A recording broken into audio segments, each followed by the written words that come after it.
Hello, I'm Collins. Myself and my team members will be making a presentation titled Communicating with Business People in North America, in or from North America interculturally. My team members are Victor Kafo Otusonyad Adewale, Emmanuel Osadolo, and myself. I'm Aniro Collins.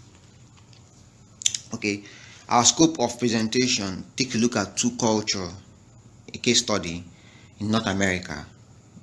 Looking at the United States and Mexico and the companies that are inherent in this domain. We're also taking a look at the problem that arises from intercultural business communication and also looking at the pointers of intercultural communication within people in this culture or in the continent, in this North American continent. Now, you would agree with me that the issue of intercultural business communication has been around for a long time. We have seen a number of times where poor communication have stalled businesses. We've seen how jobs have been lost. We've seen how economic crisis, unrest, and a whole lot of other factors have led to the disruption in the flow of trade and commerce between cultures.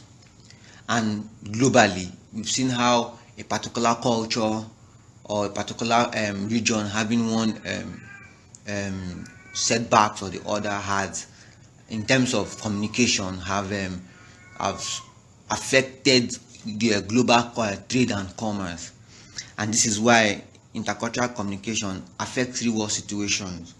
We the essence of this seminar presentation is to see the need that is important for entrepreneurs and professionals to have a grasp of the scope of business communication interculturally, and hence intercultural communication is should not be seen in terms of geographical divides. You get, its communication spans beyond geography of a particular region. It looks at languages, it looks at national boundaries, it looks at value systems, it looks at legal framework and a host more of other factors when communication is being discussed, and which is our point, which our focal point in this presentation. Hence, as a business communicator for a company or for an organization, it is important that your engagement should be concise in such a way that it encourages efficiency and effectiveness that is valued in business communication. Intercultural communication. Understanding and meaning are shared during communication, as asserted by Nelson et al. 2000. This is because understanding and sharing is a foundation for human interaction. Communication and human interaction entails the ability to share ideas, to share information, and this is not done except there is a proper interpretation and decoding of the idea and information shared. That is to say, sharing is at the core of human interaction, and not only sharing but also understanding. It is said that if there's no understanding, communication has not been successfully carried out. So for every human interaction, or for every business communication or human communication, even when it's not business inclined, even when it's personal, there is need for understanding and sharing. Now, because of this, it can be said that intercultural communication is the sharing of understanding and meaning across culture. Like I said earlier, understanding and sharing is at the core of communication. So now when we say intercultural, inter means from one end to another. And so we can say it implies the sharing of ideas, the sharing of meaning, the sharing of understanding across cultures. Now, however, this term intercultural communication needs further consideration. Also, with this definition of it being sharing of understanding and meaning across culture, certain questions could arise, such as how do cultures work? What defines the line between one culture and another? How are cultures established? How are they preserved? And how are they destroyed? And so, to properly answer this question, or to properly shed light on these questions, there's need for further consideration into the meaning of intercultural communication. Now, we understand that culture is the component of every society that is man-made. Even our surroundings serve as a reflection of our culture, right from the structures that we construct architecturally to the fences that we erect to define our borders. They all are reflections of culture. Even the collection of people's shared views and attitudes can also be referred to as culture. And as a result of this, we need to think about culture as being more than just the things we wear, the things we watch on television, or the way we speak. Now, the psychological components of our expectation of the communication situation are also influenced by culture. Now, what does this mean? This means that in every communication situation, our expectation psychologically, our frame of reference for understanding that communication or for decoding that communication is hugely influenced by our culture. And this is evident in different and diverse ways. In our case study that consisted of the business meeting between the Americans and the Mexicans. Now, if people were brought up in a society where women were expected to stay silent and men were expected to speak, then the context of communication contacts would dictate behavior. And that behavior is a representation of the culture, because in such a situation, even if it's a business meeting, the woman would not speak because by our culture, she's not supposed to speak. So culture also affects every facet of communication, including the words we use, including the ways we speak, including our non-verbal cues that helps us to understand, as well as internal and external inferences. The culture has an impact on the various communication elements. Now, there are only 8 communication elements to deal with when we are defining intercultural communication. But there's still need for us to bridge different cultures with different values across languages and time zones in order to share our thoughts, which are also a representation of the cultural meanings we give to them. Now, while it may be tempting to see merely the source and receiver of a transaction as an example of cross-cultural communication, doing so would leave us out of the 6 elements that make up every communicative act. Now, what does this mean? If we only consider the source of a message or the encoder of a communication message and the receiver, we'd be missing out on 6 other main elements that make up the communication process, that make up the communicative act.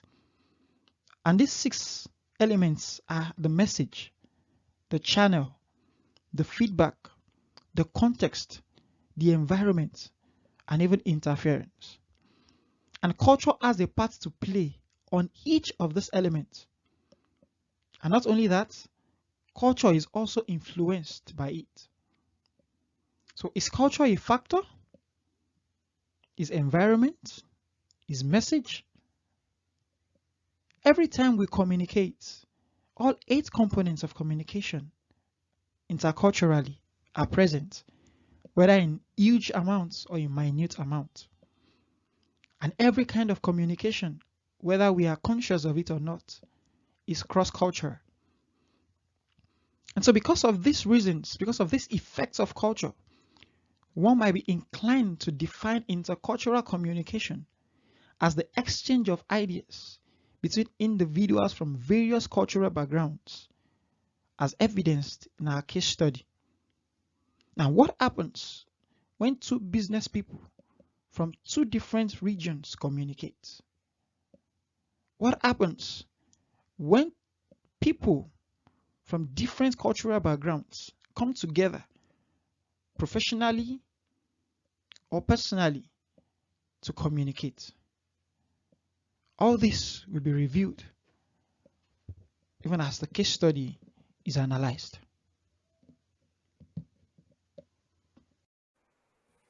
All right, so I'll be taking the next part of the presentation, which has to do with the analysis of the case study.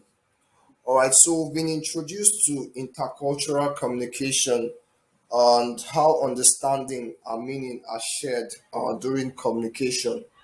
All right, so we've also seen how culture has an impact on the various communication elements.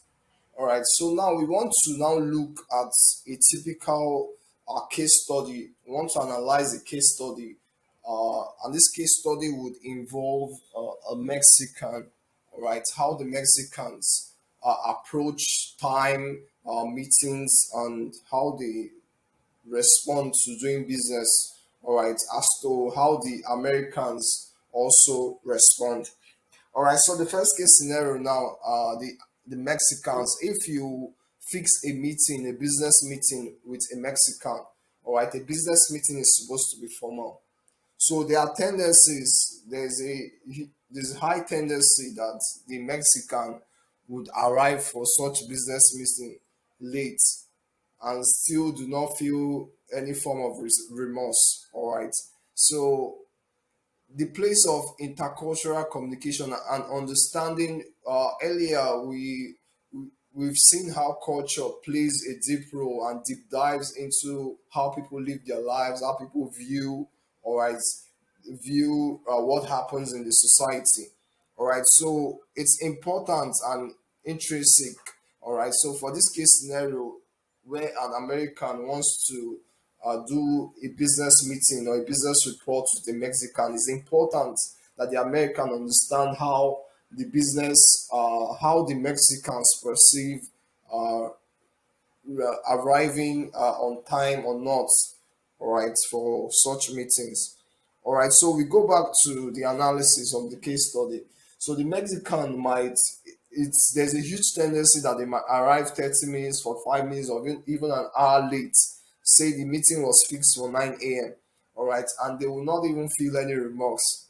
So for them, they do not take time so seriously, and it's not because they are not serious business minded people, but it's how the culture has played over time from where they are from their country. All right, so an American, on the other hand, perceives time with so much value. All right, so if you ask an American, if you tell an American to show up for a meeting at 9 a.m., they will likely be there even 10 minutes before the time. All right, but at most they want to be there by 9 a.m. If there's any delay, they want to apologize. All right, so but for the Mexicans, a different case scenario. All right, they perceive time differently. All right, so for the points here I have for my report, you can see the next one. Mexicans tend to have a relaxed attitude towards time, and we've captured that here as I've captured that here as the P time culture. All right, so the Mexican would approach for such meeting, would arrive for such meeting even an hour late, and they are not even remorseful. An American in this case scenario that wants to begin the meeting, all right, and is waiting for the Mexican to arrive. Once it's 9 a.m. or 9:15, they might be tempted to even begin the meeting. All right, this is a meeting of, and for their case study, this is a meeting of over 50 persons. All right, including just Americans and Mexicans. All right, so you come there at 9 a.m. All the Americans are already available there, but the Mexicans are not there. All right, so and they are like, man, they are very upset. Why would anyone not attend a formal meeting as at 9 a.m. and there is no even call to say, okay, we'll be arriving late for this reason. All right, so it's just in the culture of Mexicans that they are not really they have a relaxed attitude about time. They come in, and even while the meeting is going on, you can see that they might even be attending to emails, attending to their phone, checking their emails, checking what's happening, news on their phones, and even making calls to other persons. All right, while listening to the meeting. All right, does this mean that they are not serious or they are not serious-minded people? No, it's just their own way of approach. All right, so the other one is the Americans tends to have a proactive attitude towards time. All right, so for the American, time is so important to them. They've shared out their time. A typical American would have, even before the day, structured how have a to-do list of how their time will be spent. Is so important to them. All right, so that's their own culture. That's how they've grown up to understand and value time. All right, so an American already knows that attending a meeting by 9 a.m. So by 9:30 or 10 a.m. I'm done with that meeting and I'm leaving that meeting. So they want to, during the meeting and the presentation, they want to hit, they've captured all the points that they want to make. They want to hit at the points, all right? Mention all the points, mention the facts, the data, all right, before moving on. But for the Mexican, uh, it's now important for intercultural communication to really understand how the other party perceives time, how their culture over time has played out in the way they live their life. Except you get upset, and the essence of having the meeting in the first place will come to nothing. All right. So next point we have here is meeting can be quite informal in Mexico. Also during this meeting, all right. So you can have during the presentation now, a Mexican comes up to present. All right. So rather than using the same approach that an American will use to present a meeting, where they give facts, give data, talk about the projection of if it's a startup company they want to build, what's the projection in the next 5 years? How are we going to raise capital to start up this business? All right. So the Mexican will come up on stage and start even talking about things that are not even in the agenda. He might start talking about how he woke up, you understand, woke up and his food was not ready on time and all that. They just want to engage in the conversation, even in an informal manner. All right. For a Mexican, they want to build that trust and that relationship with you. For them, that is even more important for them to do business with you. They want to see that they can trust you, they can communicate properly with you, they can relate properly with you. All right, before they now before they even now commit to doing a business with you. So it's so important to them in that aspect. So the next one, an American on the other case scenario communicates directly and structurally. So I've hinted about that. An American is coming up, is giving you facts, is giving you data. A typical American has this approach. They are giving you figures, all right. So in the next 5 years, we are expecting to be doing over 40%. We are expecting to have driven over 25,000 sales and all of that. All right. So, but the Mexican, on the other hand, they don't hit at the point. They go about, all right. They might even say, okay, after the meeting, all right, let's fix another meeting for Thursday next week, all right. And the Mexican will not, if the Mexican is in a position to even give you a particular time, they might not even give you a particular time. They might just say, let's meet mid morning on Thursday next week. All right. So for America, an American doesn't work that way. They want you to tell them Thursday, will it be 9 a.m., will it be 10 a.m., should it be 2 p.m.? All right, because they value time, all right, and respect time so much. All right. The Mexican sees that differently. All right. So the essence of the analysis of this case study is to even deep dive down to the fact how to see how intercultural communication plays a major role in how businesses are being driven before between different parties from different culture. All right, so culture affects us in different ways. So for them to really come to a consensus and relate properly to do business, all right, they need to understand each other's culture. All right. So thank you so much. I think that's all I have for my own presentation. I'll just hand over to the next person. Thank you. This section discusses problems with intercultural business communication.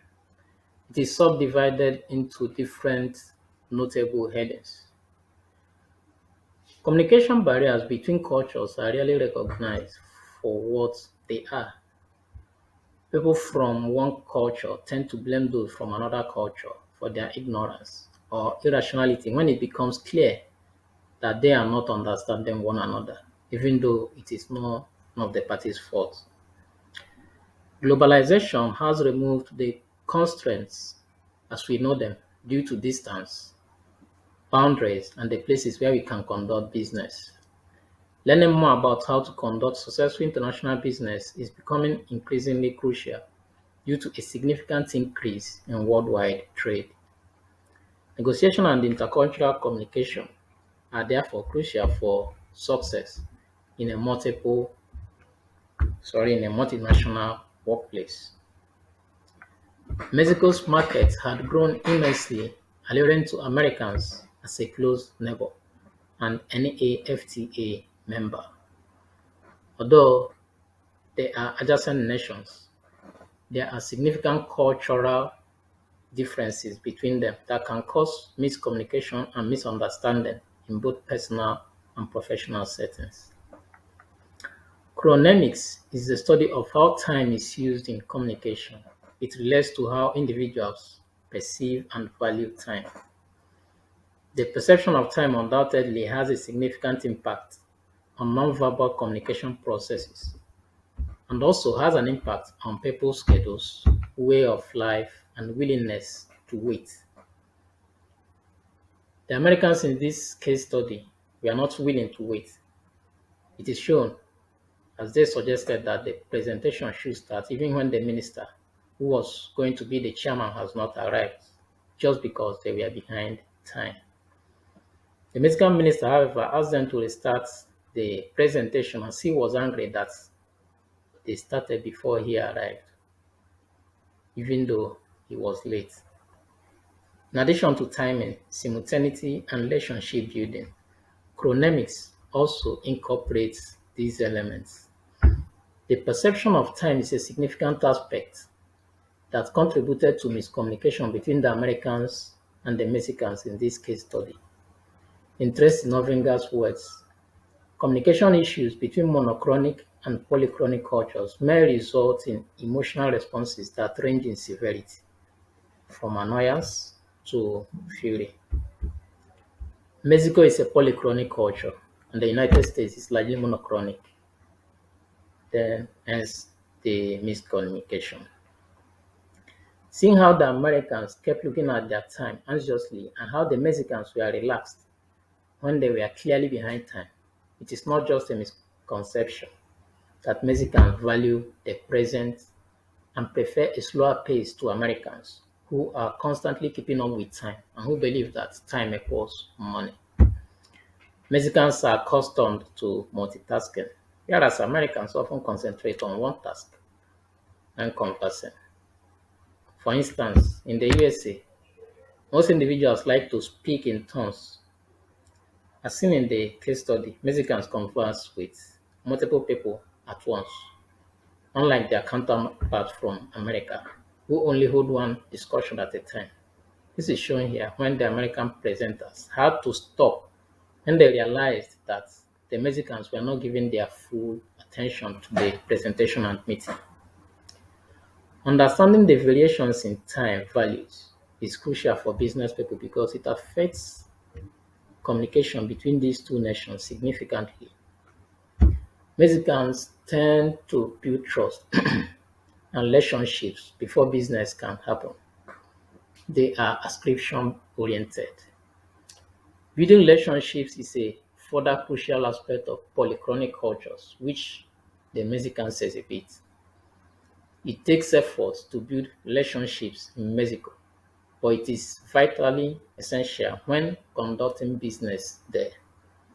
In the case study, when the Mexicans arrived at the meeting venue, they began to talk about non-business related issues with Americans, just as is typical of their culture. The Mexican minister even asked about the company history and background. All of this the American found surprising. When some American business people fail to understand this, then it becomes a problem.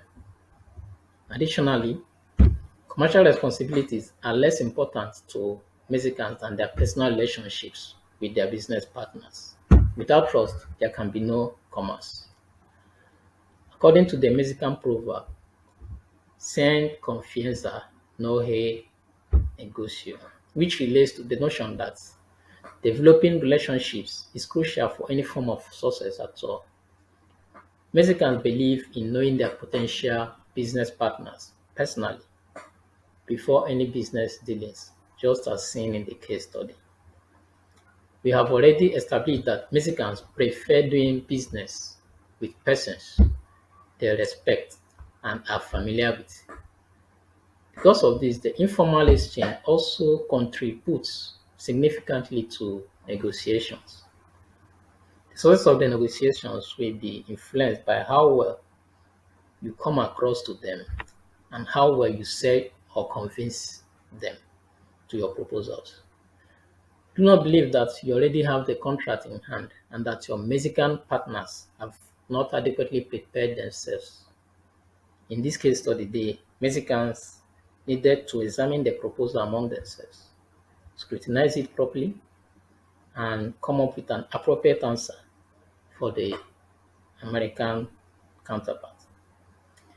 Mexicans are primarily interested in a long-term, trustworthy commercial relationship because doing business usually involves a personal bond and a lot of time is spent developing relationships. It is evident in this case study as they constantly asked to know the history and background of the American company. This shows that they have more of a long-term cultural orientation as opposed to the American counterparts. There is also the aspect of essentialism and anti-essentialism in the case study. Based on the concept of essentialism, we can say that the Americans are more inclined to inherent natural characteristics that shows in their business interaction with the Americans. These attributes can be attributed to their identity as they are more communal and familiar in nature. For the Americans, it could be more of an individual inclination than a group inclination. They are more focused on the purpose of the meeting than seeking to understand and interact with the Mexican counterparts.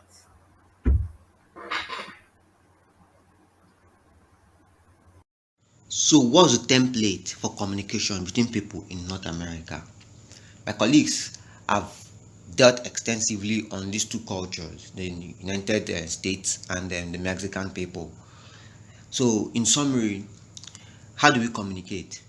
It is imperative to understand that your business or which you tend to sell or your brand is as important as yourself. It's necessary for you to show this emotional attachment towards your brand. It's also important that you appeal to your audience emotionally. You have to tell personal stories about this brand. Now, also, it is important to do your homework. Before going to another culture, you have to understand what these people are like. You have to understand what they hold in esteem. Take, for example, the Mexican people which you are dealing with.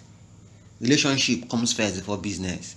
The Mexicans want to have a personal relationship with you for your business. So that creates that's how this their own culture sees communication in this regard.